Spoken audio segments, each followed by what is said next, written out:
નમસ્કાર. આજે ભારતીય જનતા પાર્ટી ગુજરાત પ્રદેશ દ્વારા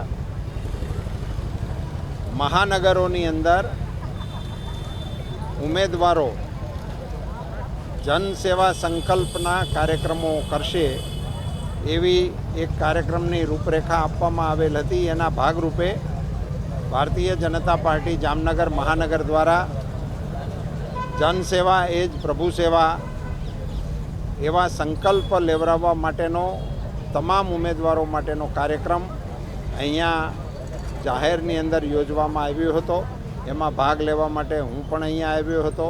તમામ ઉમેદવારો અને શહેરના મુખ્ય આગેવાનો, સાંસદશ્રી, અમારા માનનીય મંત્રીશ્રી, ધારાસભ્યશ્રી અને વરિષ્ઠ આગેવાનોની ઉપસ્થિતિમાં આ કાર્યક્રમ સંપન્ન થયો છે. નાની મોટી નારાજગી છે એ વાત સાથે હું સંમત છું, પણ એ લોકો ભાજપને હરાવવા માટે જ પ્રયાસ કરશે એ વાત સાથે હું સંમત નથી. એટલા માટે કે જ્યારે પાર્ટીનો વ્યાપ એટલો મોટો થયો હોય એને કારણે અને સામે પસંદગીની મર્યાદા નિશ્ચિત હોય છે. સમજો કે ગુજરાતની અંદર 182 ધારાસભ્ય તરીકે ઉમેદવારોને આપણે પસંદ કરવાના હોય તો ગુજરાતમાં ભારતીય જનતા પાર્ટીના માત્ર 182 જ કાર્યકર્તા એવા ના હોય કે જે ધારાસભ્યના પદ માટે લાયક હોય. અને એનો બીજો અર્થ એવો પણ ના કરી શકાય કે જેમને નથી પસંદ કર્યા એ ધારાસભ્ય માટેની લાયકાત નથી ધરાવતા.